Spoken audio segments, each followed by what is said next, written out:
What's going on, everybody? Good afternoon. We are going to go a little off topic here. We're going to stray away from the typical discussion points on this channel, probably just for one video, although there could be another coming in a few weeks here, I suppose, depending on what happens. But I want to take one video, since there's not a lot going on right now anyway, to talk about the NBA Finals, which have, as of last night, been solidified to be the Dallas Mavericks versus the Boston Celtics.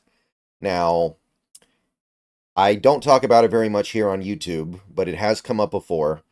I am kind of I don't want to say Dallas Mavericks fan, but I am a Dallas Mavericks supporter. I don't want to lump myself in with the fans who actually really care if they win or lose. I don't want to suggest that I'm in the same boat as the people who live and die with the team and have been rooting for this team for their whole life and live in the Dallas area or anything like that. It's not like that. But of the NBA teams out there, I would rather the Dallas Mavericks win than any other NBA team. So you could call me maybe a supporter of the Dallas Mavericks. I don't think it's quite right to call me a fan, but regardless, I just want to congratulate them and say that it was awesome to watch them go on this run to the finals that most people, myself included, did not really see coming. And when I say that, I don't mean so much going into the postseason, because they actually went into the postseason with tremendous momentum.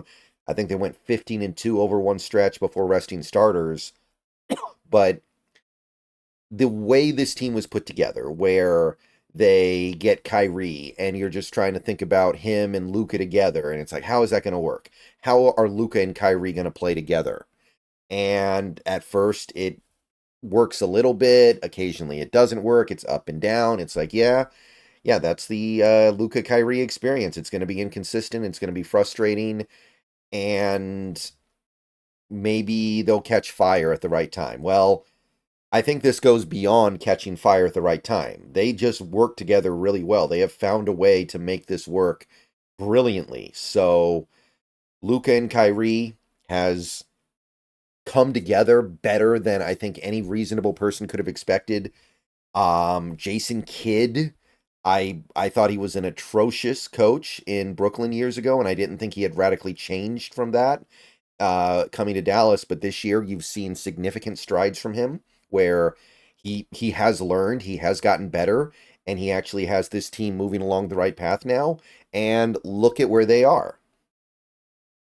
So, since I'm not really a Mavericks fan, but I'm a Mavericks supporter, I want to congratulate them for doing this, coming out of a very tough Western Conference, beating three difficult teams, although Minnesota ended up providing a pretty insignificant obstacle to them in the conference finals, and being the team that has come out of the superior conference this year. So Dallas Mavericks, 50 wins in the regular season. They looked like they were just another team that was going to maybe win one round, and that was it. But they caught some breaks. They got things going. Luka and Kyrie got it going basically at just the right time, because Luka was obviously not playing very good in some of those games against the Thunder, but they were winning those games too. They beat the Thunder a couple times with Luka not doing all that much, which speaks to the depth that I did not know they had.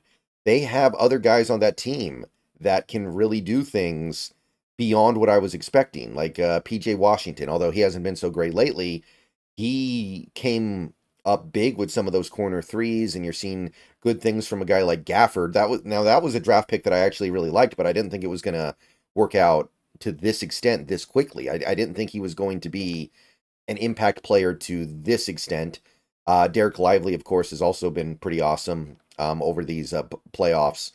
And I want to say that they definitely have my support in these finals. I'll be watching all the games, and I'm going to be hoping that the Mavericks can find a way to get it done. Now, they're obviously running into, theoretically, a little bit of a buzzsaw. This Celtics team has lost 20 games total this season, 18 regular season, 20 in the 2 in the playoffs, so 20 total.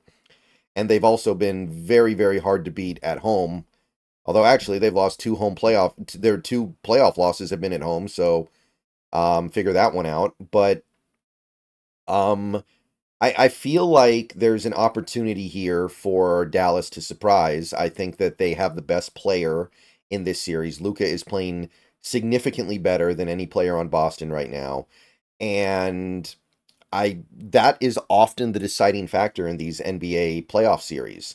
The team with the best player wins. It's really hard to overcome not having the best player in the series. So if it comes down to that, I don't feel badly at all about Dallas's chances. So the by the way, just in case anybody out there would be curious, the reason why I'm a passive Dallas Mavericks supporter is because after the Sonics left, my favorite player was Dirk, and I just kind of gravitated towards them. I really loved their finals run in 2011, so I was just like, okay, for while we're waiting for our team to come back to Seattle, which I do think will happen soon, I'll just be a Dallas Mavericks fan.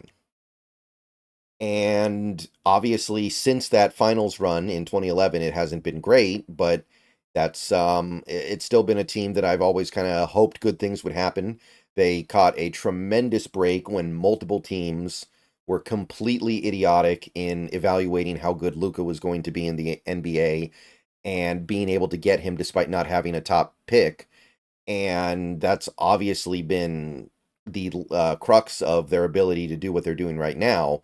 But at the same time, I'm sorry, that's the wrong phrase. But at the same time, they have done some things the right way to build up to where they are right now, like the Kyrie trade, which I don't think most teams would have made, and I didn't want to make it. I didn't think that was a good idea. I didn't think that made sense. I didn't think Jason Kidd made sense. I didn't think a lot of the things that went into building this team made a lot of sense. And maybe this Dallas team just got lucky that Denver didn't close out game 7 against Minnesota, and Dallas versus Denver would not have gone their way, but here we are, and now we're just trying to see if they can win 4 more games.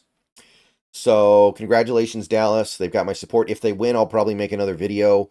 Again, it's not something I would like over the top celebrate if they pull it off, but if the Mavericks win the title, I would be really happy about that. Now, of course, I don't want the Celtics to win either way. I'd be rooting for pretty much any team in the West against the Celtics. Probably not the Lakers, but that's about it. But the fact that it's against a team that I actually passively support is um is all the better. All right. So let's see what can happen here. Let's see how Porzingis kind of works his way back into the lineup here. That's obviously the big X factor here. If not for Porzingis coming back, I would actually feel really good about Dallas's spot, but Porzingis adding another weapon for that offense and what he brings defensively, which is still pretty good, I don't know. That makes it tough. That makes it tough. This is certainly a deeper team than what Dallas has. I'll put it to you that way. All right. Yeah, one NBA video this year. Maybe there'll be a second one if they win, but yeah, let me know what you guys think. So yeah, go Mavericks. What do they say? MFFL, Mavericks fan for life or something. I think they say that. And yeah, gonna be watching these finals and hoping for the best.